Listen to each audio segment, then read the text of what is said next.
अस्सलाम वालेकुम प्यारे बच्चों, आपको मेरे चैनल APS उर्दू हब पे खुश आमदीद कहती हूँ। तो बच्चों, आज का हमारा जो सबक है वो है एक पहाड़ और गुलहरी नज़्म।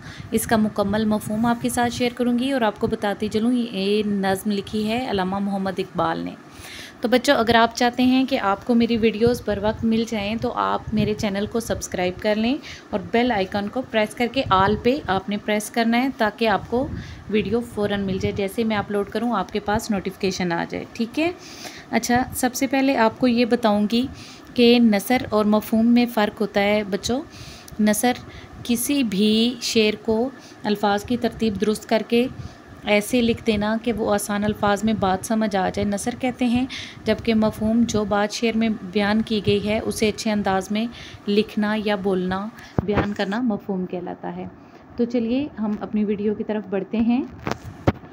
अच्छा, कोई पहाड़ ये कहता था एक गुलहरी से, तुझे हो शर्म तो पानी में जाके डूब मरे। मफ़हूम है, पहाड़ गुलहरी से कहता है कि तुम्हें शर्म हो तो पानी में डूब के मर जाओ। शेर नंबर 2 है, ज़रा सी चीज़ है इस पे गुरूर क्या कहना, ये अक्ल और ये समझ ये शहूर क्या कहना। मफ़हूम है, पहाड़ कहता है कि तू ज़रा सी चीज़ है और इस पे तू इतना गुरूर करती है कि तू समझती है कि जो अक्ल और शहूर तेरे पास है वो किसी के पास नहीं, हालांकि ऐसा नहीं है।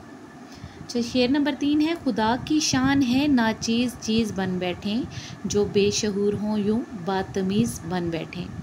पहाड़ फिर कहता है कि ये खुदा की शान है जो इस तरह की बेहैसियत चीज़ खुद को बहुत हैसियत वाली समझ ले और बेशहूर होते हुए भी खुद को बातमीज़ और बाशहूर साबित करने की कोशिश करे।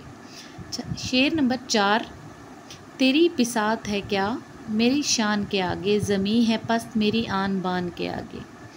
तो शेर नंबर 4 का मफ़हूम कुछ यूँ है, वो कहता है कि अगर तू सोचे तो तेरी हैसियत ही क्या है मेरी इस आन बान और शान के आगे, क्योंकि मेरे आगे तो ज़मीन भी पस्त है और मेरे कदमों में बिछी हुई है। शेर नंबर 5 की तरफ बढ़ते हैं। जो बात मुझ में है तुझको वो है नसीब कहाँ, भला पहाड़ कहाँ जानवर गरीब कहाँ। तो मफ़हूम कुछ यूँ है कि पहाड़ कहता है कि अल्लाह ताला ने जो मुझे बुलंदी की सिफ़त अता की है वो तुझे किधर नसीब होगी, कहाँ पहाड़ की ऊंचाई और बुलंदी और कहाँ नन्हा सा जानवर। मफ़हूम है आगे शेर नंबर 6 की तरफ बढ़ते हैं। कहा ये सुनकर गुलहरी ने मुंह संभाल ज़रा, ये कच्ची बातें हैं दिल से उन्हें निकाल ज़रा। तो गुलहरी ने नहायत तहम्मुल से उसकी बात सुनी और कहा कि मुंह संभाल के बात कर, ये इस तरह की बेतुकी बातें अपने दिल से निकाल दे। अच्छा, शेर नंबर 7 है, जो मैं बड़ी नहीं तेरी तरह तो क्या परवाह, नहीं है तू भी तो आखिर मेरी तरह छोटा। गुलहरी कहती है कि मुझे इस चीज़ की कोई फ़िक्र या परेशानी नहीं कि मैं तेरी तरह बहुत बड़ी नहीं हूँ, लेकिन क्या तूने कभी सोचा कि तेरे बड़े होने में भी तेरा कोई कमाल नहीं, तू भी तो आखिर मेरी तरह छोटा सा नहीं है। अच्छी, शेर नंबर 8 है, हर एक चीज़ से पैदा खुदा की कुदरत है, कोई बड़ा कोई छोटा ये उसकी हिकमत है। मफ़हूम है इसका, अल्लाह ताला ने जो भी चीज़ बनाई है इसमें इसकी कुदरत वाज़ेह है और हर चीज़ में कोई ना कोई हिकमत छुपी है। शेर नंबर 9 है, बड़ा जहाँ में तुझको बना दिया उसने, मुझे दरख्त पे चढ़ना सिखा दिया उसने। मफ़हूम है, वो कहती है कि अल्लाह ताला ने अगर तुझे बुलंदो बाला बनाया है तो मुझे भी दरख्त पे चढ़ने की खूबी दी है।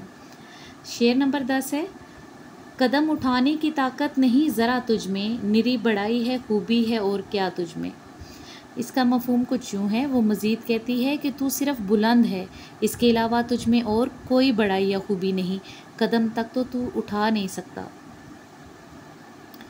शेर नंबर 11 की तरफ बढ़ते हैं। जो तू बड़ा है तो मुझसा हुनर दिखा मुझको, ये छालिया ही ज़रा तोड़कर दिखा मुझको।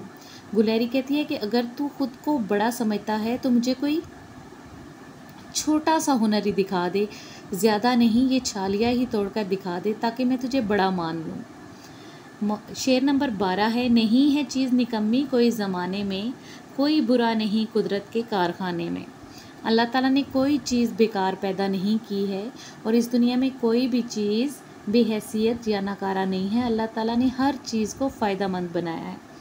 तो बच्चों ये था इस मुकम्मल नज़्म का मफ़हूम, और इसकी मश्क मैं दोबारा आपके साथ शेयर करूँगी, और वो वीडियो आपको बर वक्त मिल जाए उसके लिए मेरे चैनल को सब्सक्राइब कर लें, ठीक है।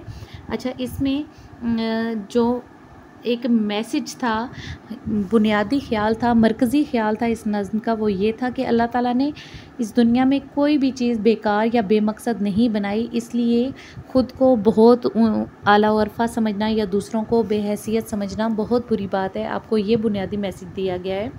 तो आपने अपनी अमली ज़िंदगी में भी इस चीज़ का ख़्याल रखना है कि आपने किसी को बेहैसियत या अपने से कमतर नहीं समझना, ठीक है।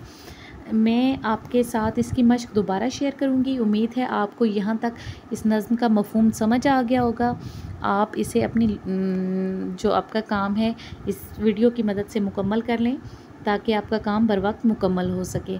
तो अगली वीडियो तक आप इंतज़ार कीजिए, इंशाल्लाह जल्दी आपके साथ शेयर करूँगी। अल्लाह हाफ़िज़।